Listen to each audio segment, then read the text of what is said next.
On this Veterans Day, November 11th, we want to take this time to salute our veterans, our heroes, those that gave their lives, those that continue to serve in this great nation, the United States of America. I want to give a special tribute to my father, Emil Cox, to all my brothers in arms and all my sisters in arms. Welcome. To the importance and power of reading. I'm Michelle, the computer lady, your host.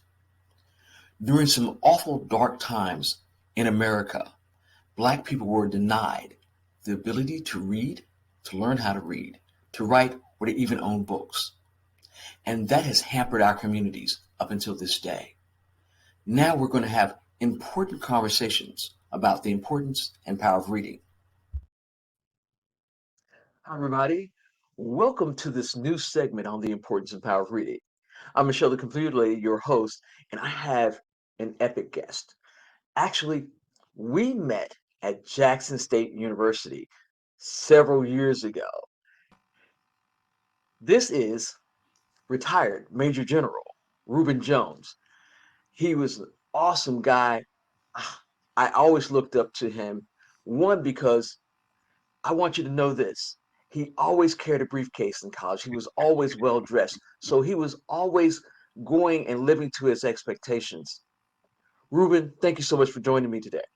Hey, it is my pleasure, computer lady. It's been a long time, and believe you me, it's great to be here with you, especially as we enter into a season of celebrating soldiers and their families for the service. And notice I did say families because, as you remember from that brief military environment that you were in, that is very important, and they are integral part to everything we do. But more importantly, for me personally, it's good to be here to talk about a subject that is dear to my heart, and I know it's very dear to yours. And we can get into that a little bit later as you will. Awesome. So, Reuben, tell everybody about yourself and some of the things that you've done and some of the things that you continue to do now. Wow, do we have that much time? I mean, there are lots of things, of course, that I've been blessed to do. A lot of heights within our government, within our military, that I've been a part of, leaving I like to call it a trail of glory, not for yourself, but for the service that you provide to our nation. So I've done a lot of that. I'm a 34-year military veteran, rose to the rank of Major General, did not do any of it on my own. Frankly, I was blessed and had a lot of great people around me. And that is what made that part of my life very successful, I think. I have trained and helped our Army prosecute actions around the globe during that time. And I've also been a very integral part of the modernization of the Army, everything from writing manuals to support the doctrine in which we fight, as well as going in and inventing things, providing tools for soldiers and their families. So I've been a big part of that. I'm very proud of that service. And there's not a week that goes by generally that I don't hear from one of my former soldiers, former civilians that are out there making a difference in the lives of people that we've served together. Wow, that's absolutely epic. Now, Reuben, can you tell us what you're doing right now? What kind of business you're in right now? I know that you're retired, but for us, that doesn't mean that we stop doing things, we stop helping, we stop growing. Absolutely. And we don't stop growing. We don't, I think once you get to a stage in life where you do stop growing, you do lose that energy to create and provide. I think it's time to visit the graveyard, frankly. But I think what I'm doing now is I'm the CEO of of my company, DSP Solutions, LLC here in Ellenwood, Georgia. You can reach me, and Michelle, if you could just drop my email address in the chat box, and if anyone wants to contact me. But that is a consulting firm. I provide a wide range of logistical solutions, engineering solutions, or just connectivity solutions, being able to get different companies in front of decision makers so that they can, frankly, sell their products. And shortly before that, I had a delivery company. I was deep into logistics, and we delivered packages, made a lot of money, but spent a lot of money.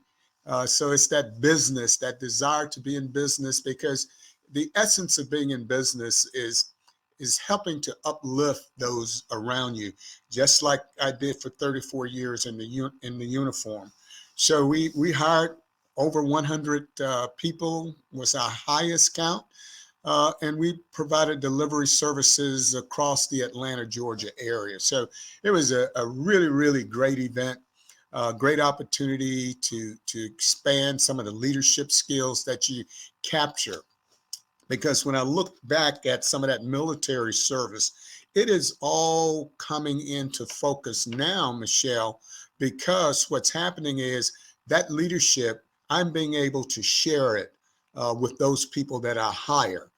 Those people that stay with me, they see the advantage of good leadership. They see the advantage of caring leadership. So in the midst of those businesses that I've run and continue to run, it is always about giving back to my clients as well as veterans that I run across on any given day. Wow, that's absolutely epic and outstanding. And I really thank you for your service. It was a joy being one of the cadets in your company. I remember those days quite fondly, and I've always looked up to you as a mentor. Now, let's get into a few of these questions. Okay. Did you like reading as a child, or did you struggle? And if you struggled, how did you overcome it? I did not like reading um, because I was so interested and fascinated with the environment around me. And then one day, I, uh, with my other siblings, having that peer pressure to perform at a high level, and knowing that reading was fundamental and essential to that. So those early steps of saying, "Oh, do I like it? Don't I like it? Why don't I like it?" But then I found a loneliness, Michelle. That loneliness was when school ended at the end of the year. My parents, my mother, and my other siblings would visit the library that is now part of the Jackson State University campus. And being able to be in that environment in the summer, having to read those books, it was just amazing. I still think back to those times, those locations, and it was just a joyous time seeing it. Uh, when reading uh, really stepped to the forefront of my life is, as you grow in the military or any profession, you've got to be able to absorb large volumes of information in order for decision makers to make decisions. And that was the desire even into my adulthood, was to go and do that. Going back to some of that adolescence reading, the run of childhood books, Dick and Sally, going to see the farm. Those were things that were neat and interesting for me. But also looking at some of the items that really interested me as I grew into this national leader, if you will, was Jim Collins, the author of Good to Great. Was an influence on me because in the environment that I was operating on, taking some of those lessons from his management book was just phenomenal. That was one of those influential tasks. And whenever I would get a challenge, whenever my team got a challenge, I would resort back to some of those lessons to tell and to inspire people that you could achieve, and you need to go. I know you think you're good, you're all of that, but really you're not unless you continue to stretch yourself and grow. So, that book was very good. And one of the books that I recently read, because it's a nice, quick read, is a book called The New Brownie Book. It is a retake on W.D. Du Bois's book, Brownies. And the reason that I'm so excited about that book is that my granddaughter is a published author. She wrote one of the first stories in that collection of work that the great artist Charlie Parker, renowned artist, front of Time magazine, he published this book. And Zoe, my granddaughter, wrote a very simple story. And I wish I had her. I'll share with you later a picture of her actually reading to her class that poem. Oh, She's 6 years old, is growing in that environment. And I just think it's great when you can inspire, if you will, inspire young people to read. I think back to my kids. They are avid readers to this day. They read far more than General Jones does at any given time, but they have been just absolutely great. It allows them to entertain themselves. They play Scrabble. Dad, come and play. I say, no, no, no, no. I don't want to play. You guys go ahead.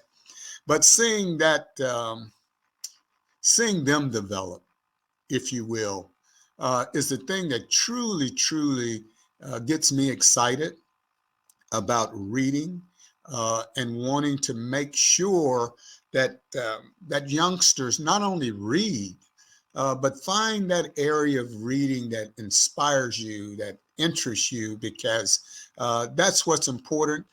It's going to open up a world of new places, new things, new people that you can interact with, and just really have a great time sharing things. that is absolutely true. Now, since you talked about it and you started talking about some of the books that you're reading, what was your favorite book as a child? Do you remember? Yeah, it was Dick and Sally. Dick and Sally playing with Spot the dog and running around the neighborhood. And many of those childhood books, because being home with mom, being from a large family, a family of 10, there were many opportunities to share those type of stories, as we spent the day with my mother, who's our early instructor until the day she died, bless her soul. She was an avid reader. You could go to her house and see her read the Clarion Ledger and talk politics. And she was not a high school graduate, but she knew how to read, and she knew how to communicate, and she knew how to get upset about some of the things that she would read and see. So it was those books, and from that fundamental upbringing to where reading was important, being the son of an educator, we couldn't just slide by and not do anything from a reading perspective. So it is those type of books, those little stories that open up another world to me, if you will, of people having things, people going places, experiencing things other than the neighborhood there on Dalton Street in Jackson, Mississippi, where I grew up. You just wouldn't get the opportunity to know about. and just having siblings around made you want to learn more because, you know, we had a lot of competition in my house, Michelle, and a lot of that competition came from being educated, knowing your works, knowing your subjects, knowing your topics, and again, just turn that light back into my past, and that past grew from just simple reading type of things, the Pancake Man, Little Red Riding Hood, being able to read and know about those things, and just having it to open up your imagination, if you will, is what I took from some of those early readings. And there are numerous little books that when I see them, and if there's a chance to buy one of those copies, Reuben Jones will buy it and just put it on his shelf. People say, well, what else are you reading, General? What are you reading today? I say, I don't know. I got a lot of great books. I collect them all. And I go in there and I'll pull out a little something from one of those books from time to time. So the one that I've cracked, but I haven't got into it, was President Obama's book. But guess what? It's up on the shelf along with a lot of great books from heroes. Awesome, awesome. All right. Now, as you know, we got to take a small commercial break, and we're going to be right back Okay. with retired Major General Reuben Jones. Since 1877, Jackson State University has been training students for a life of service and leadership to impact our global society. Ranked among the best HBCUs in the country, Jackson State University offers 47 undergraduate, 37 master's, 1 specialist, and 13 doctoral degree programs. Whether you're interested in the arts, education, public health, the sciences, or business, we're here to take you from ready to JSU ready. Visit jsums.edu and apply today.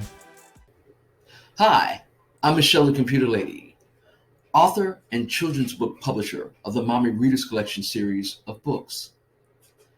Well, we know how important it is for us to read, but we also know how important our public hospitals are. We're here in Atlanta. My public hospital is Grady. They saved my life. And I would like to give back, and I need your help to do so. I've created a new fundraiser called Building Towards Our Future. And what's going to happen is we're going to make sure, you and I together, that Grady keeps on serving the marginalized, the poor, and the indigent in the Atlanta metro area. All right, stay tuned for more announcements. I'm going to be telling you how real soon. Thank you for joining me in this fight to make sure that we can live with Grady.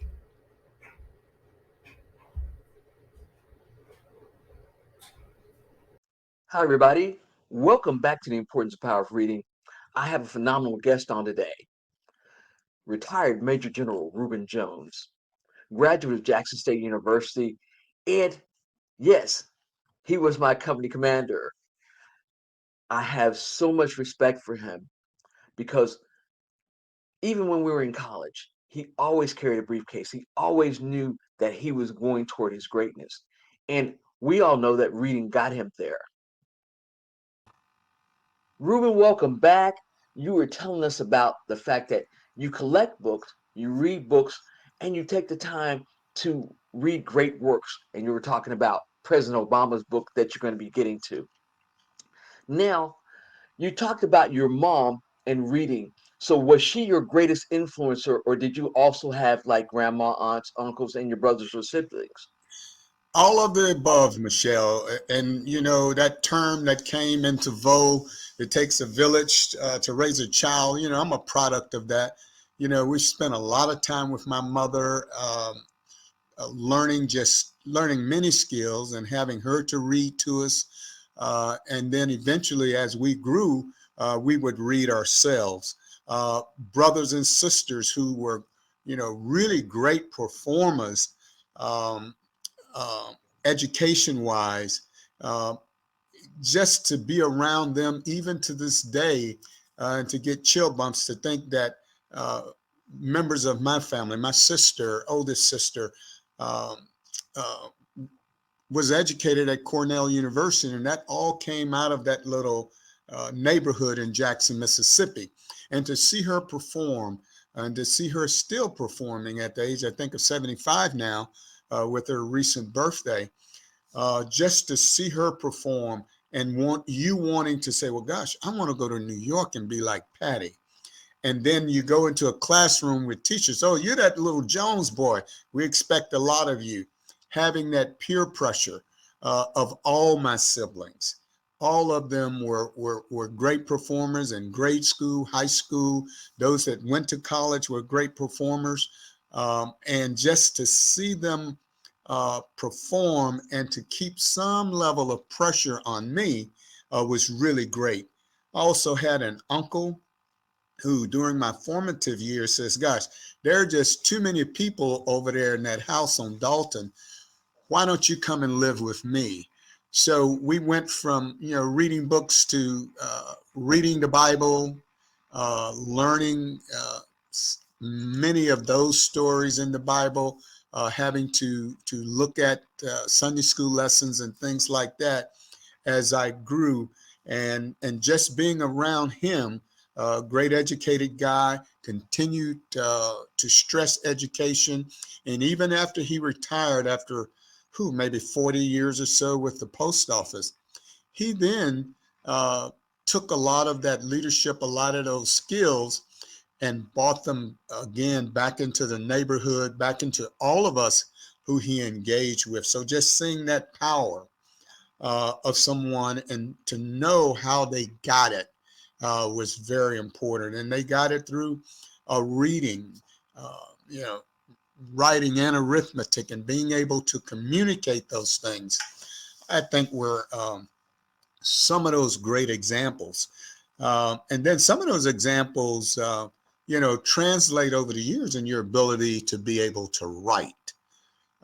So being able to take things and turn them into sentences turn into paragraphs into pages.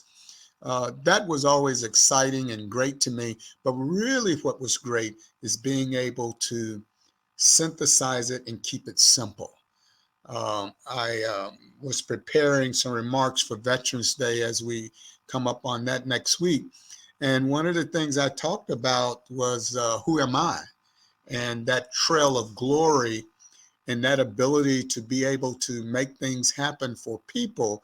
And it really all started from a basic understanding of education and what it can do for you.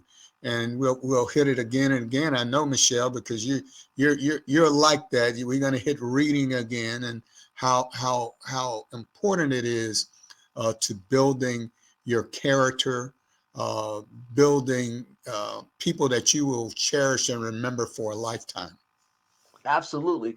And on that, I have to ask you, because we talked about reading, we talked about your military service. How important was reading to your success in your career, not only in the military as a general, but in your business now? Yeah, that was a great question. First of all, one that as I looked at reams and reams and reams of paper, hey, General, you're getting ready to go over to Capitol Hill. You have to testify, and you need to read all of this. And your goal is not to come home from a hearing with a question.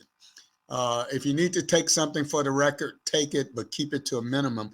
So in order to prepare, you had to read. You had to read lots of things. You had to get various degrees of viewpoints from other professionals, from your team. Hey, sir, we're on our way over to visit and brief the Secretary of the Army. Oh, crap.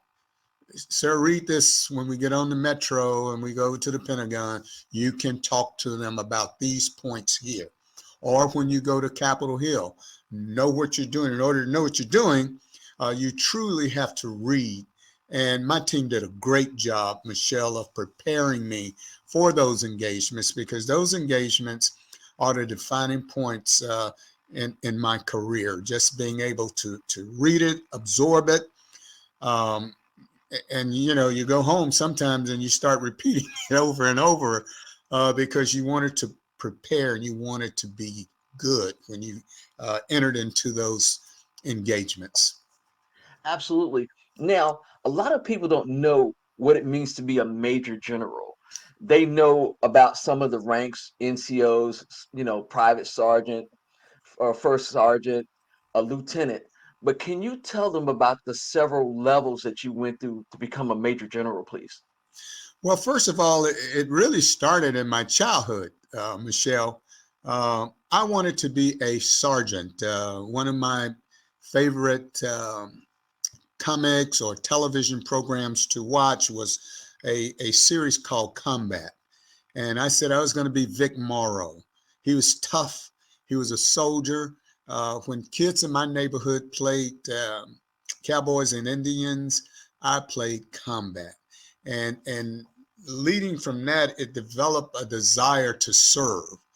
Seeing many of my friends go into the military and some of my neighbors to go into the military, some of my heroes, and some of them didn't make it back. But going from there, again, a desire to serve was created. And then after a couple of unfortunate incidents, and that uncle that I mentioned to you wanted me to become a veterinarian, I said, no, I'm going to join ROTC. And ROTC opened the doors to doing something that I had been doing all my life, and that is leading little small groups of kids in the neighborhoods. So I had a healthy desire to lead, and ROTC provided me that opportunity. One of the really formative things that I did in ROTC was to go, frankly, to a summer camp where I did things that I love to do. And that's to march, hike in the woods, lead people, be led. Because one of the things I always said as I look at this ladder, this trail of glory, if you will, is that you had to learn to follow before you could lead. And I went from that ROTC basic grounding with many of the instructors that you knew, and many that I met in other assignments. They were always great men of character. They were drivers, and they sent me off to a summer camp at Fort Knox, Kentucky. And there, I really got excited about this military. And so I went from being a sergeant in the military and platoon leaders in those formations. And once I finished that, I went to another summer camp, and I was selected the number 2 cadet out of thousands that attended the summer camp at Fort Riley, Kansas. And of course, we were marching in the big parade, and a little guy from Jackson, Mississippi was being elevated and being compared to many contemporaries from large universities, predominantly white universities. And stepping off of that platform, I was selected as the battalion commander at Jackson State University my senior year. And that opened so many doors, so many accolades to come your way.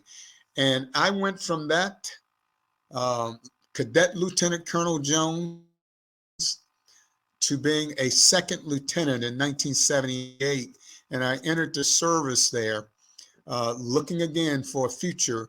And that briefcase, guess what, Michelle? I carry a briefcase for years in the Army, not dressing as fancy, but showing people that you knew how to carry yourself.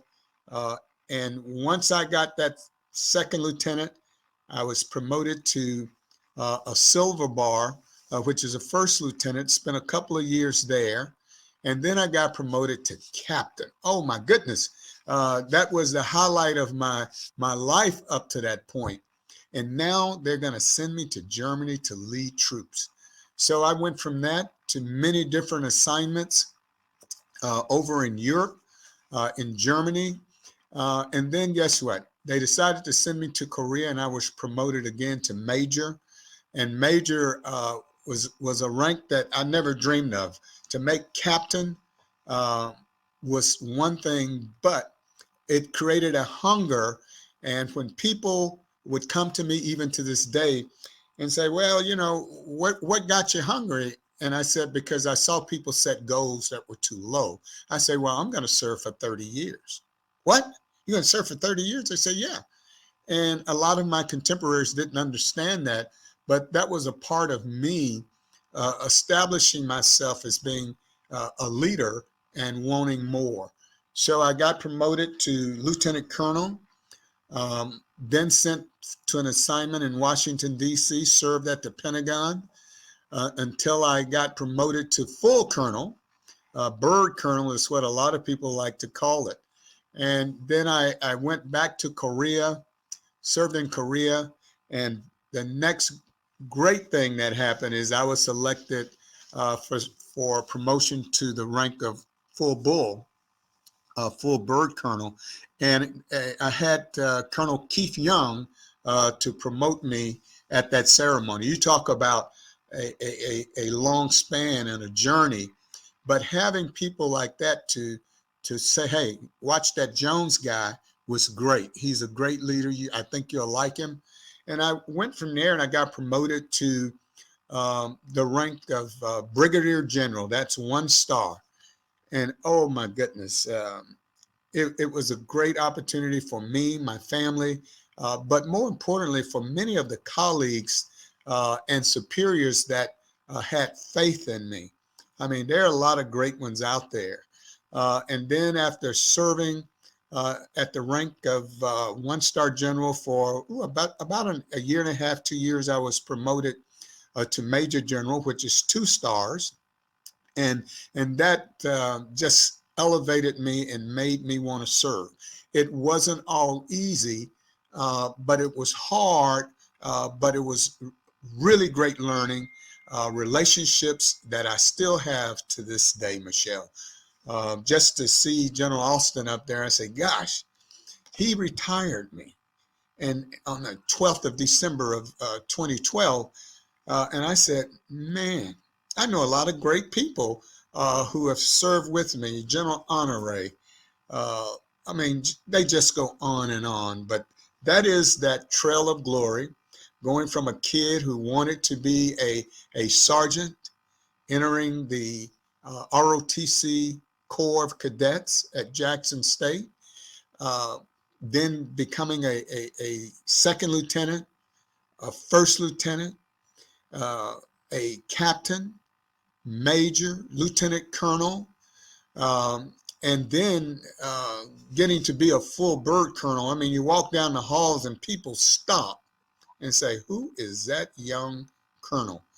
And then, of course, the general officership is something that I didn't work for, but it was one of those things that happened because I had great people working for me to help me make, good decisions as we serve. Wow.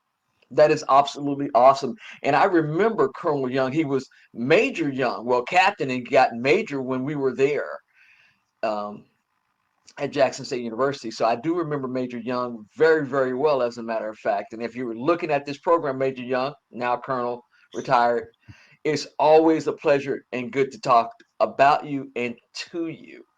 Now, we got to take a quick commercial break. We're going to be right back, and we're going to dive into more of these questions on the importance of power of reading with my esteemed colleague, Major General Reuben Jones.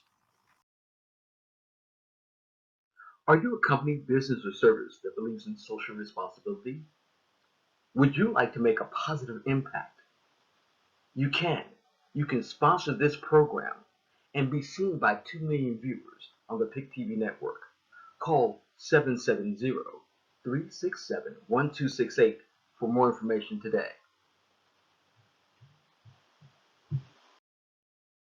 You're watching the PIC TV network, channel 1000.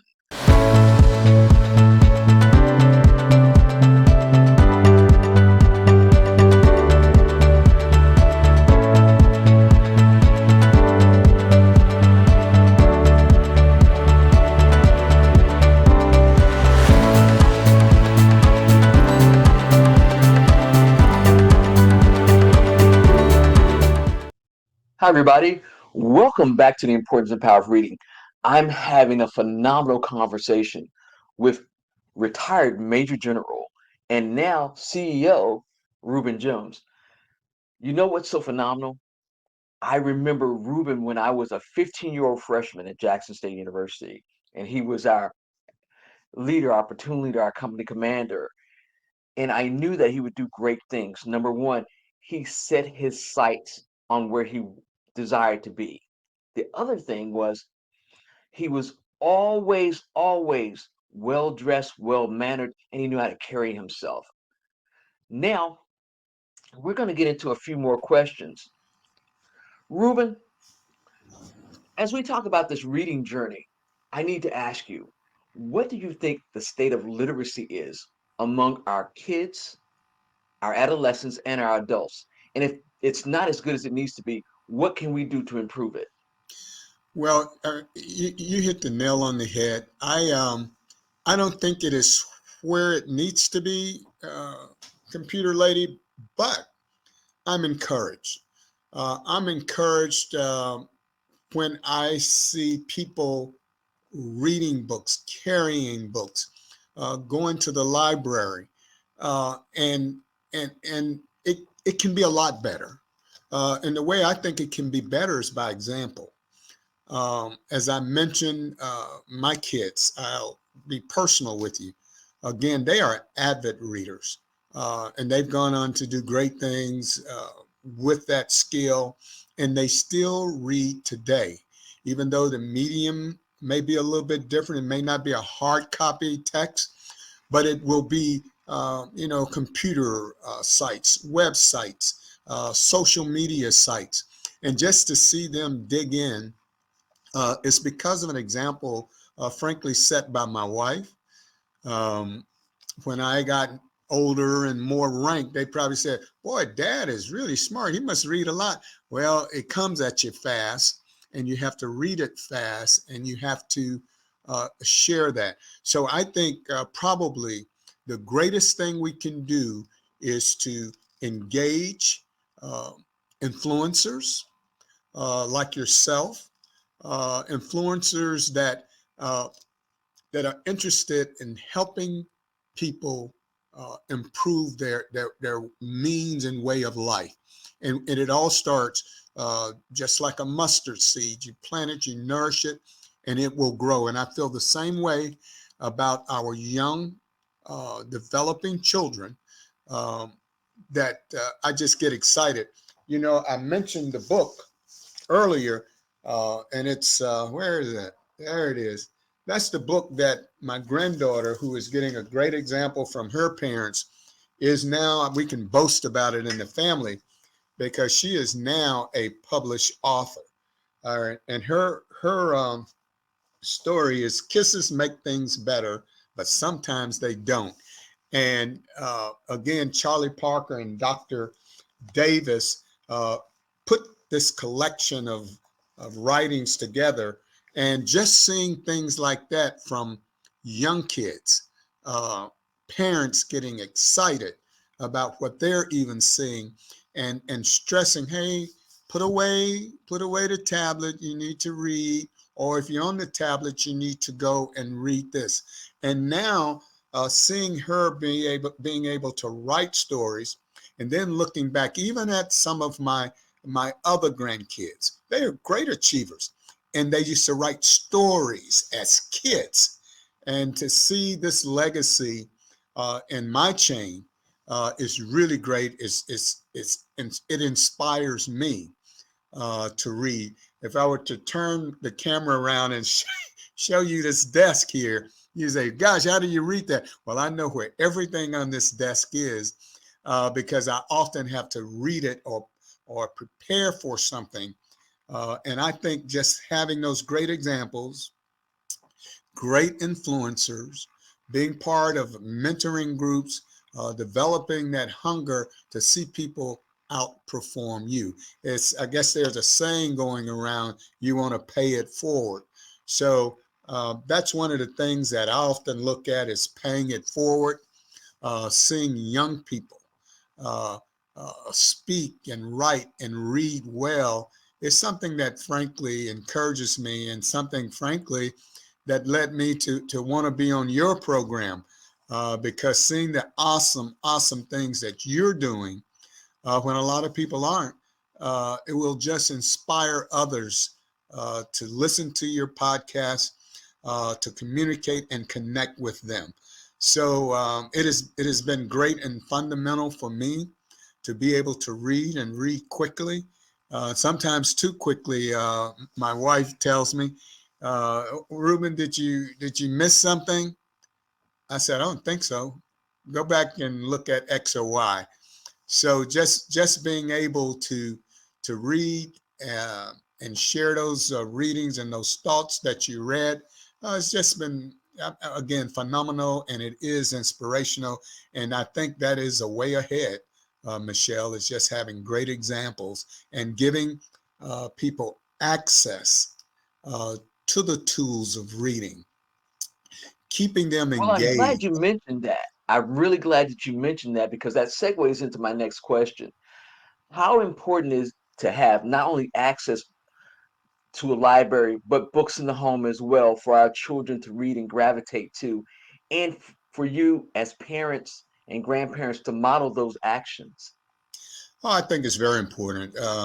When I was being raised there in Jackson, Mississippi, almost every home had, not every home, but a good number of homes had encyclopedias. And I used to love in the beginning looking at the pictures, looking at the influential African Americans, performers on a wide array of topics.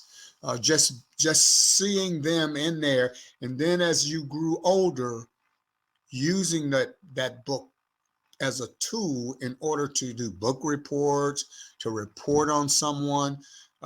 It is almost essential that you get and embrace those tools. One of the things that I did to increase readership and access to tools was when I was in the military, and we made and put every book we had in our arsenal online. You could check out a book in Saudi Arabia. You could check out a book in South America, North Dakota, South Dakota, whatever base you were in. And I took a lot of heat for it. Why do you want to spend that kind of money on books? And I said, well, people work on their cars and they need these books in order to do it. They could even order the hardback and we check it out to them and mail it to them. And while it decreased from a fiscal standpoint, the amount of money that we were investing in hard copy books and infrastructure, it also allowed us to expand the reach of those tools. No matter where you were, if you had access to the internet, you could get to those tools. And I think it's just very, very important that all of us, ensure access to books. I know there's a big national debate on what to read. You can't read this, you can't read that. There's always a way to go out and get books. And like me, buy some good books. I just bought that published author book by a African American female who has just been impressive every time I see her. So, and those are the kinds of things that having books, giving books as gifts, that's the way we often expand. Not so much a toy, but give them a book, give them something that they could read. And in that, parents have access to capital, they buy tablets, and just to get the kids involved and to stay involved with reading and using those tools in order to perform. Oh, I concur with that wholeheartedly. Now, you talked about when you were younger, you didn't really like to read. And I find with a lot of young men, because they're interested in the world around them, they like to go out and play in the creek and, run and learn things. How can we settle our boys a little bit better and get them to read and comprehend just a little bit more so they can be successful like you? Well, I think the thing to do truly is to spend time with kids, there was often a shame factor. Stand up and read this paragraph, and you couldn't do it well. So having that mentor, that instructor, that educator to sit down and say, hey, little Reuben, you seem like you didn't have a lot of confidence when you were reading that. And he says, well, let's work on that.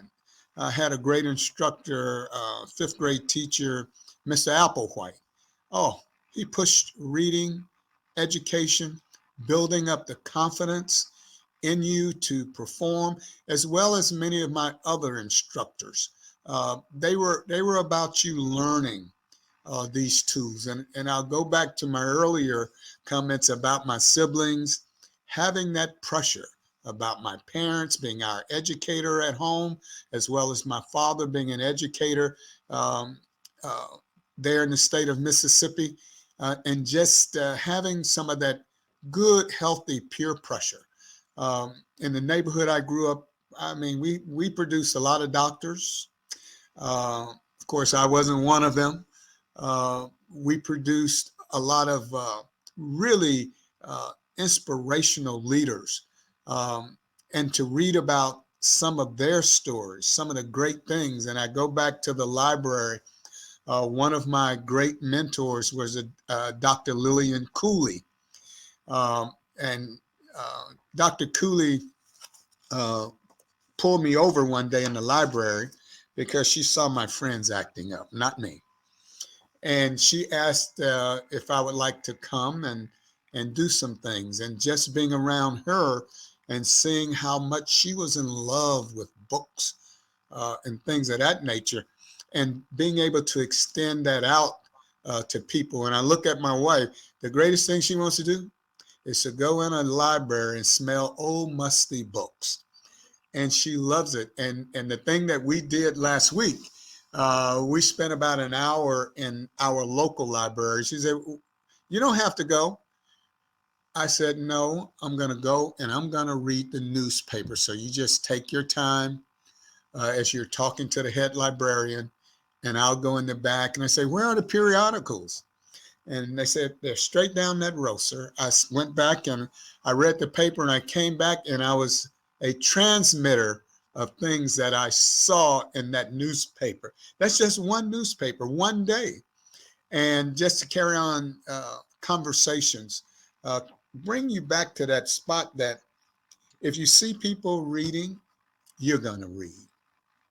If you see people embracing education, you're going to embrace education, and it'll force you to read more. So when I get around young kids, they'll always see me either writing in my book or doing something. I told my granddaughter went to my garage this weekend, and she said, Grandpa, do you need all that junk in there? I said, those are my diaries. And I said, one day I'm going to write my memoirs, and I want to be able to go in there and say, on this day at this time, I was at this place. So I'll use those books and use those readings in order to refresh my memory, because, as we grow older, some of those things don't come to you as easy. But just being able to be there and read and be around people who love to read, it's always inspiring to me again. That is absolutely correct. Now, let's talk about STEM, science, technology, engineering, and math, because STEM is now and it's also the future. Mm-hmm. How can we get our boys and girls and our young people reading more STEM and gravitating towards those subjects that's going to help them be successful in their lives and their careers? Well, that's a powerful question. I think there are some solutions that are being worked and implemented around the country. And one of the things that we pushed in my last tour was connecting those military kids and families, and not only them, ROTC cadets, to the Society of Engineers. They hold a big conference every year in Baltimore or in the Washington, D.C. area. And they highlight the importance of STEM education, seeing people gravitate and championing them, encouraging them to stay on this road of science. And science is fun. I remember going to science fairs and seeing volcanoes explode and the smoke come out as a young kid, right there on the Jackson State campus, and seeing those things, Michelle, and seeing many societies, many school districts pushing STEM education, and to see organizations who push STEM education. If you go to Jackson State today, I was going to reach over here and grab a magazine, the Journal, from Jackson State, and it shows how they are reaching out and pushing STEM education. One of the consulting journeys that I'm helping a university with is how do we educate and instill confidence in African American and Latino students who may want to go to college or may not. I heard a very disturbing statistic 2 days ago, and that says that 50% of Latino students drop out of college. And I think the only way we can do it, we need to keep them excited. AI, I mean, it's hot. It's hot, Michelle. Congress is talking about, the president just signed an executive order.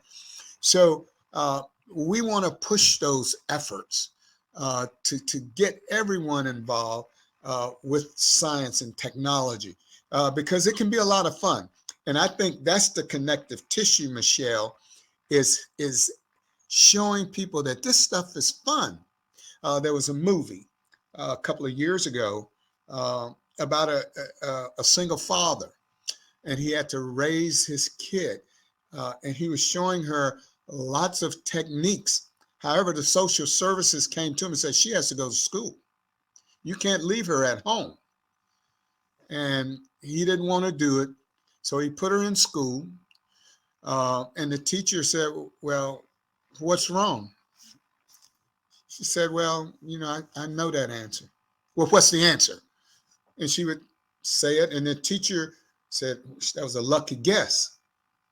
But her father had prepared her, her example, her mentor prepared her by teaching things far above her level of seemingly comprehension. But guess what? The teacher got angry and wrote long problems. And the kid would just look at him and say, the answer is ABC. And it blew the teacher's mind. And she thought the kid was cheating or something. And the kid went on to have a phenomenal success story in life. And her and her father got a chance to get back together. Is this the sweet ending of that story? But it's a true story. It is a means to educate the mind on how to do math in your head. You don't need a pencil and paper. You don't need a calculator in most instances. So just getting them, and I know the origins of a lot of that is for kids to see how much fun education in these areas is to their life, to our society. They have to learn these tactics, techniques, and procedures centered around STEM and STEM education. Yes, sir. Yes, sir. Well, that's near and dear to my heart. Now, Reuben, you have been a phenomenal blessing to this show and to the world and our nation.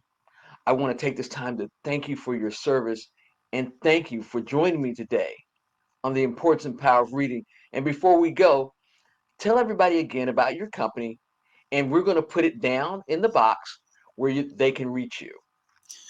Well, great. Again, we're DSP Solutions. DSP stands for nothing. I'm the CEO, and when you create a company, guess what? You can be whatever you want to be. So I am the CEO, and I engage with people who want to expand their business. They want to connect with people that are in a wheelhouse that I deal with. And we make those relationships grow. And that's what we do. for people, for businesses. Well, I need to talk to somebody in the Corps of Engineers. Okay, give me a moment and I can connect you. I want to talk to somebody in the computer area. Okay, I can connect you. What level do you want? So we develop workable solutions, and that's what we do to make life easy on those around us. That is absolutely epic. All right. Thank you so much, everybody. Retired Major General Reuben Jones told you how he elevated his life, how he's come up through the rankings, but reading got him there, and he enjoys reading to this day. Didn't start out that way, but guess what? He knew the importance and power of reading. All right, we'll see you next week. Bye for now. You know what's going on in our society, book banning, and over 38 million children don't have books in their homes. Join me for some exciting segments as we talk about the importance and power of reading with my guest. Pick Television, the new face of Black. We have a wonderful author spotlight.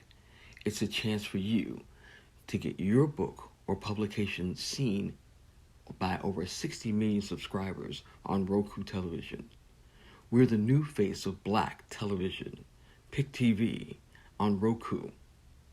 Welcome to the new face of being in the Black. Pick Television.